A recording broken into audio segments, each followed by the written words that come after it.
सोना 1,688 रुपये बढ़कर 1,24,000 प्रति 10 ग्राम हुआ। 2 दिन में 4,029 रुपये महंगा हुआ है। चांदी आज 3,170 रुपये बढ़कर 1,55,000 किलो पर हुई है। उत्तर प्रदेश में सामूहिक विवाह योजना का लाभ लेने के लिए आधार कार्ड अपडेट कराना अनिवार्य कर दिया गया है। शासन ने योजना के पारदर्शिता लाने और सही लाभार्थियों तक लाभ पहुंचाने के लिए यह कदम उठाया गया है। बायोमेट्रिक प्रमाणीकरण के माध्यम से आधार अपडेट किया जाएगा, जिससे धोखाधड़ी रोकने में मदद मिलेगी। लखनऊ से बैंकॉक जाने वाली एयर इंडिया एक्सप्रेस की उड़ान अब बंद कर दी गई है। यात्री न मिल पाने की वजह से यह फैसला हुआ है। लखनऊ में सिटी इलेक्ट्रिक और एसी बसों का किराया 5 से 2 रुपये कम किया गया है, जिससे कम दूरी की यात्रा करने वाले यात्रियों को राहत मिलेगी। Lucknow city transport service limited के निदेशक मंडल की बैठक में यह निर्णय लिया गया है। यूपी में कृषि और उनके उत्पादों के निर्यात भाड़े पर खर्च का 30% देगी योगी सरकार। गोरखपुर सिलीगुड़ी एक्सप्रेसवे के मार्ग में बदलाव किया गया है। अब यह एक्सप्रेसवे गोरखपुर और खुशीनगर से होकर गुजरेगा। नए अलाइनमेंट में देवरिया को शामिल नहीं किया गया है। द्वारका एक्सप्रेसवे पर टोल टैक्स को लेकर विरोध के बाद एनएचएआई ने अगले 3 दिनों के लिए टोल में छूट देने का फैसला किया है। स्थानीय निवासियों ने टोल दरों को लेकर आपत्ति जताई थी, जिसके बाद यह निर्णय लिया गया है। एनएचएआई टोल दरों पर फिर से विचार करेगा और उचित समाधान निकालने की कोशिश करेगा। दिल्ली में लाल किले के पास हुए धमाके के बाद अयोध्या में हाई अलर्ट जारी किया गया है। राम मंदिर में ध्वजारोहण समारोह के मद्देनजर सुरक्षा बढ़ाई गई है, जिसमें प्रधानमंत्री मोदी समेत कई वीवीआईपी शामिल होंगे। चलिए दोस्तों, अगली खबर बताने से पहले इस वीडियो को भी लाइक करें, शेयर करें और चैनल को सब्सक्राइब करके बेल आइकन प्रेस कर लीजिए। ऑस्ट्रेलिया ने 16 साल से कम उम्र के बच्चों को सोशल मीडिया प्लेटफॉर्म पर अकाउंट बनाने पर बैन कर दिया है। ऑस्ट्रेलिया इस तरह का बैन लगाने वाला दुनिया का पहला देश बनने जा रहा है। यूपी में अब इलेक्ट्रिक व्हीकल यानी कि ईवी खरीदना और भी सस्ता हो गया है। ईवी खरीदारों को अब रोड टैक्स और रजिस्ट्रेशन फीस जमा नहीं करनी होगी। परिवहन विभाग ने अपने पोर्टल में संशोधन कर इस छूट को तत्काल लागू कर दिया है। यह राहत 13 अक्टूबर 2027 तक जारी रहेगी। OnePlus 15 भारत में 13 नवंबर को लॉन्च हो रहा है, जिसमें स्नैपड्रैगन 8 Gen 5 चिप है। 7300 mAh की बैटरी और 120 वाट चार्जिंग है। इसकी शुरुआती कीमत लगभग 70,000 रुपये हो सकती है। थाईलैंड ने शराब पीने के नियमों में बदलाव किया है, जिसके तहत दोपहर 2 बजे से शाम 5 बजे तक शराब पीने पर प्रतिबंध लगा दिया गया है। नियम तोड़ने वालों पर भारी जुर्माना लगाया जाएगा।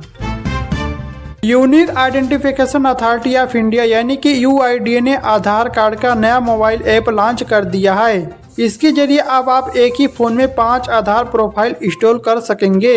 इसमें आधार की सिर्फ वही जानकारी शेयर करने का ऑप्शन है जो जरूरी हो। उत्तर प्रदेश सरकार के विजन डॉक्यूमेंट के मुताबिक वर्ष 2047 तक 7 शहरों में करीब 8 से 50 किलोमीटर मेट्रो नेटवर्क विकसित किया जाना है। इसमें लखनऊ, कानपुर व आगरा में ही 3 से 50 किलोमीटर से अधिक नेटवर्क का विस्तार होना है। लखनऊ में हथरजगंज से शहीद पथ तक 2300 मीटर लंबा 4 लेन फ्लाईओवर बनेगा। 3 से 15 करोड़ रुपए की लागत से बनने वाला यह फ्लाईओवर G20 रोड तक जाएगा, जिससे एयरपोर्ट और अयोध्या रोड की कनेक्टिविटी सुधरेगी। 2 साल में तैयार होने का लक्ष्य है।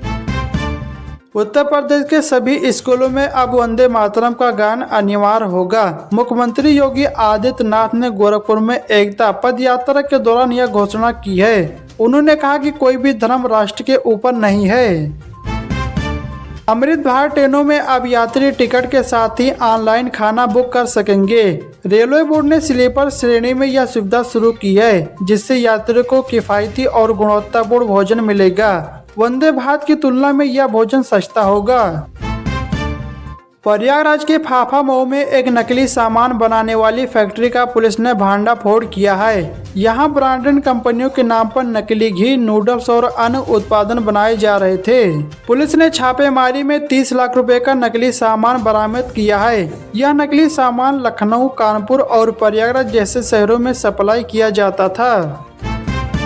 केंद्र सरकार ने स्वच्छता अभियान के माध्यम से विभिन्न मंत्रालय और विभागों से कबाड़ बेचकर लगभग 8 से करोड़ रुपए कमाए। दिल्ली समेत देश के 18 शहरों में वाटर मेट्रो चलाने की योजना बनाई जा रही है। इस परियोजना के अंतर्गत वाराणसी, अयोध्या और प्रयागराज जैसे शहरों में भी जल्दी वाटर मेट्रो की तैयारी शुरू हो जाएगी। इसका उद्देश्य शहरों में परिवहन को सुगम बनाना और पर्यटन को बढ़ावा देना है। उत्तर प्रदेश सरकार ने राशन कार्ड नंबर को फैमिली आईडी कार्ड बनाने का फैसला किया है। इससे पात्र परिवारों को 76 सरकारी योजनाओं का लाभ। इस नई व्यवस्था से योजनाओं का लाभ प्राप्त करना आसान होगा और सरकार का उद्देश्य सभी पात्र परिवारों तक योजनाओं का लाभ पहुंचाना है। यूपी पंचायत चुनाव से पहले योगी सरकार ग्राम पंचायतों को बड़ा अधिकार देने जा रही है। ग्राम पंचायतों को भी आधार बनाने का अधिकार मिलेगा। इसकी तैयारियां शुरू हो गई है। 1000 पंचायत कर्मियों के पहले बैच का प्रशिक्षण शुरू हो गया है। उत्तर प्रदेश सरकार ने किसानों के लिए फार्मर रजिस्ट्री की जिम्मेदारी कोटेदारों को सौंपी है। इस पहल से किसानों को गोल्डन कार्ड मिलेगा, जिससे वे सरकारी योजनाओं का लाभ उठा सकें। कोटेदार अब किसानों की रजिस्ट्री करेंगे, जिससे प्रक्रिया में तेजी आएगी और किसानों को योजनाओं का लाभ आसानी से मिल पाएगा। सीएम योगी आदित्यनाथ पहले चरण में सिंगापुर और जापान की यात्रा पर जाएंगे। वहां रोड शो करेंगे। मुख्यमंत्री विदेशी कंपनियों के प्रतिनिधियों के साथ बैठक कर उन्हें उत्तर प्रदेश में आने का न्योता देंगे। Realme GT 8 Pro भारत में 20 नवंबर को लॉन्च होगा। स्मार्टफोन में 200 मेगापिक्सल टेलीफोटो कैमरा और 7000 mAh की बैटरी मिलेगी। इसकी शुरुआती कीमत है 35,000 रुपये। प्रयागराज में 3 जनवरी 2026 से शुरू हो रहे माघ मेला के दौरान हर 15 मिनट पर रोडवेज बसें उपलब्ध रहेंगी।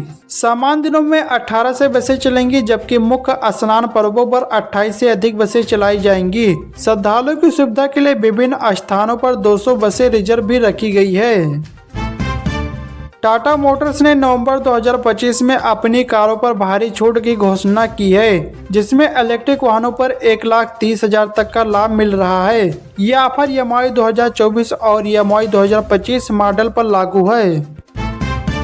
उत्तर प्रदेश सरकार की बकरी पालन योजना 2025 एक ऐसी योजना है जिस पर योगी आदित्यनाथ सरकार काफी ध्यान दे रही है। इस योजना के लिए सरकार आपको 1 करोड़ रुपए दे सकती है, जिसमें 50% तक की सब्सिडी भी आपको मिल सकती है। वाराणसी लखनऊ रूट पर रोडवेज बसों के किराए में 13 रुपए की वृद्धि हुई है। जौनपुर में रेलवे ओवरब्रिज निर्माण के कारण बसों का मार्ग परिवर्तित होने से दूरी बढ़ गई है। वाराणसी से जौनपुर का किराया 120 रुपये और लखनऊ का 490 रुपया हो गया है। अन्य स्टेशनों के किराए में भी बदलाव किया गया है। यूपी में अब माली, मिस्त्री और रसोइयों को ढूंढने के लिए ज्यादा मेहनत नहीं करनी पड़ेगी।